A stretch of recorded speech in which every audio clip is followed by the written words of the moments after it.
2, we're going to do the sum and difference identities. Here is the sum identities. Basically, if we have two things added together there, we can change this into sine of x cosine of y plus cosine of x sine of y. For cosine of x plus y,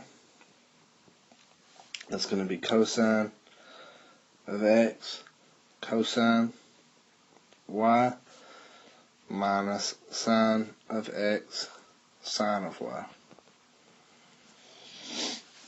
Tangent of x plus y is going to be tan x plus tan y all over 1 minus tan x times tan y.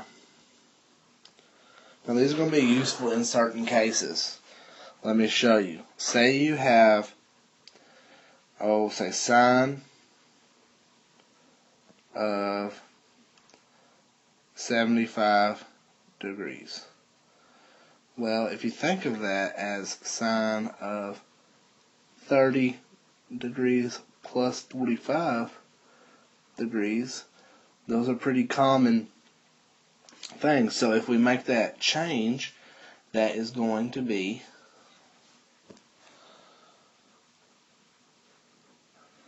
sine x cosine y. So that's going to be sine of 30 degrees cosine of 45 degrees plus cosine x sine y plus cosine of 30 degrees sine of 45 degrees. Okay? And so, these are some pretty commonly known ones. Sine of 30 is going to be 1/2. Cosine of 45 is 1 over the square root of 2. Cosine of 30 is the square root of 3 over 2. And sine of 45 is 1 over the square root of 2. Which gives me 1 over 2 square roots of 2. Here that gives me the square root of 3 over 2 square roots of, square root of 3 over 2 square roots of 2. Combine like terms, or just combine those with the common denominator. We have 1 plus the square root of 3 over 2 square roots of 2.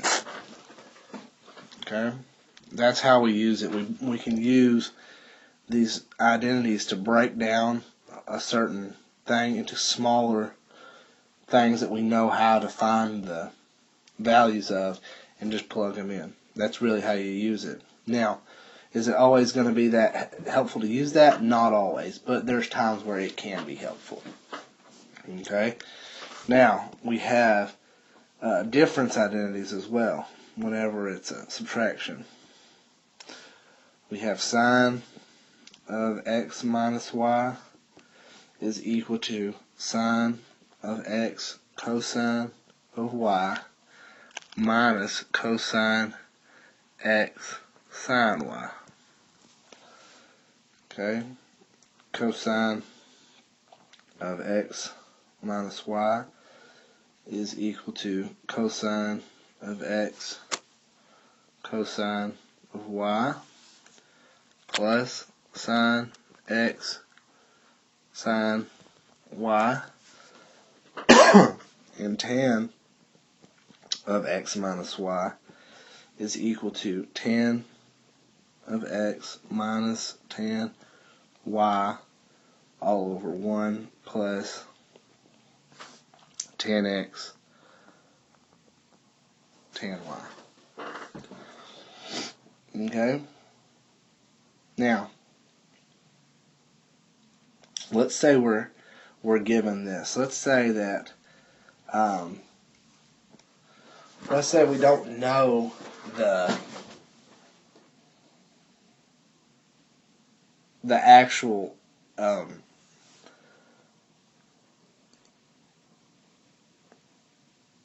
angles, but we want to find cosine of x plus y.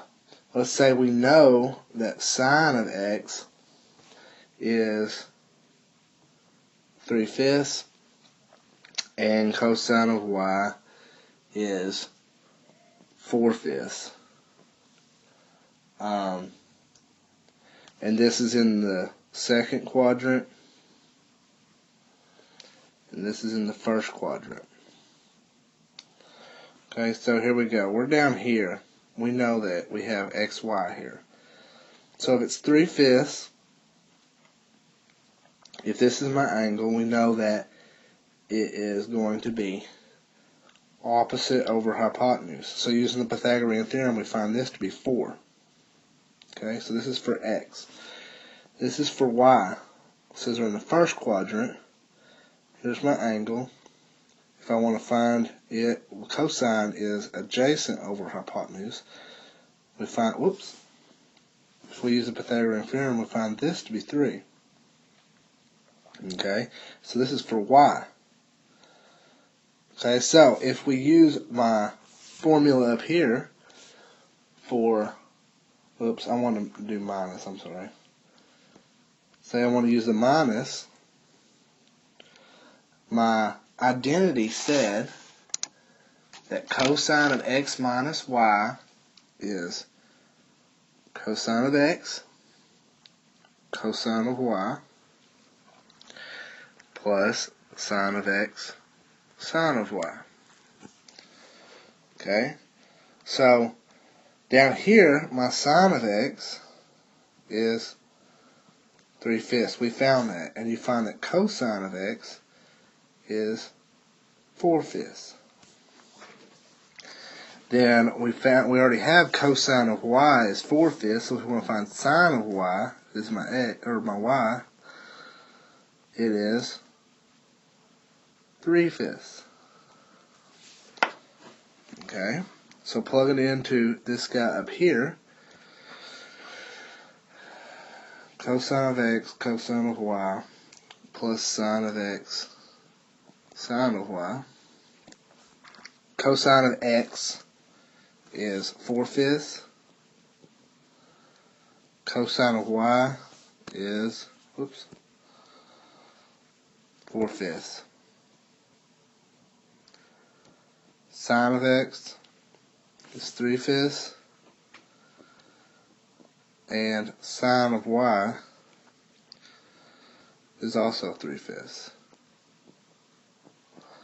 So we have 16/25 plus 9/25, which is 25/25, and it just equals 1.